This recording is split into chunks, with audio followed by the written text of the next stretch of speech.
We very much understand the role that accommodation plays in helping to generate well-being outcomes for our veterans.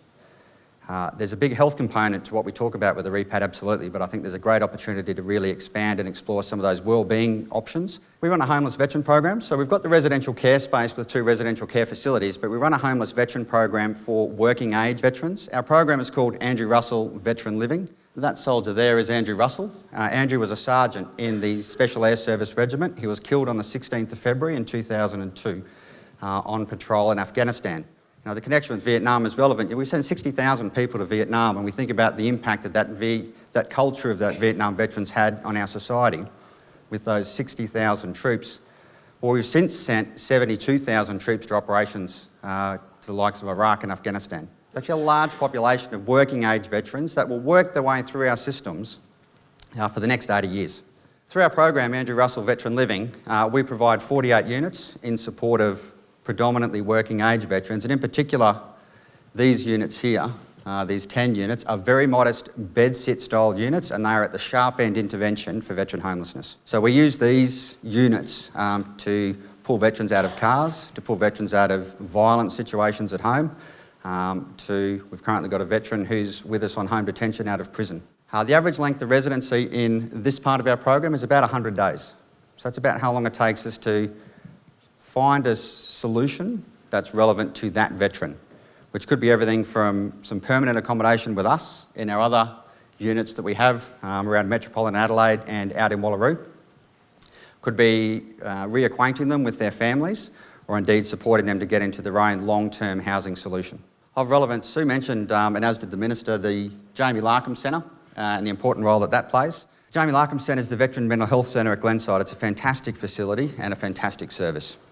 Through our program, we've provided 500 nights of accommodation to veterans out of Jamie Larkham Centre. What we've learned through our Andrew Russell program and the 7,000 nights of accommodation that we've provided through those 10 units in total is that smaller groups are better than larger groups in veteran homelessness space, because if one of the troops kicks off, they all tend to get involved. The opportunity to segregate accommodation out a little, it's really important that they can have that community access, but you don't want everyone in the one room. Because again, once a drama happens, it happens to everyone, so it's really important for people to have their own space. For that reason, the need to segregate out, certainly Dawes House creates some opportunities. It is a complicated complex, but that complications create opportunities for several areas that we could have different entrances, different access points, and say, for example, without calling a specific area, where we could potentially identify a spot for female homeless veterans to have their own entry, their own car park, their own space, segregated away from, say, male veterans. We're not actually deciding on what the kind of homeless service we would provide would be.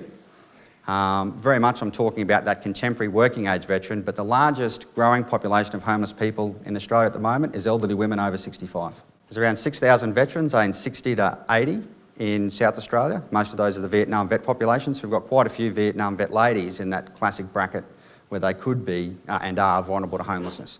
So our service could be made to fit a number of scenarios depending on the overall use and function of the site. The second option is around Ward 1 and 2. Again, we can mould a scenario and accommodation to fit a range of service options. Certainly Ward 1 and 2 come with some challenges. Wards are classically designed for open viewing, for someone to stand in the middle and see what's going on left and right.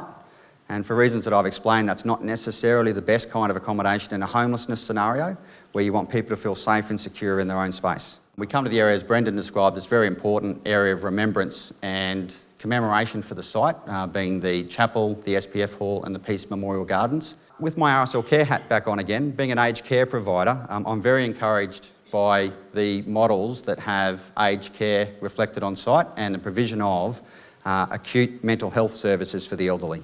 That will be a growing need as our population ages, and I think that for the use of the site and families visiting and families coming and using the coffee shop to visit loved ones in that residential care environment, and I think for the broader use of the Repat, the capacity to support Southern Adelaide's elderly population through the site, a veteran or not, from an aged care provider's perspective, I think is a great outcome.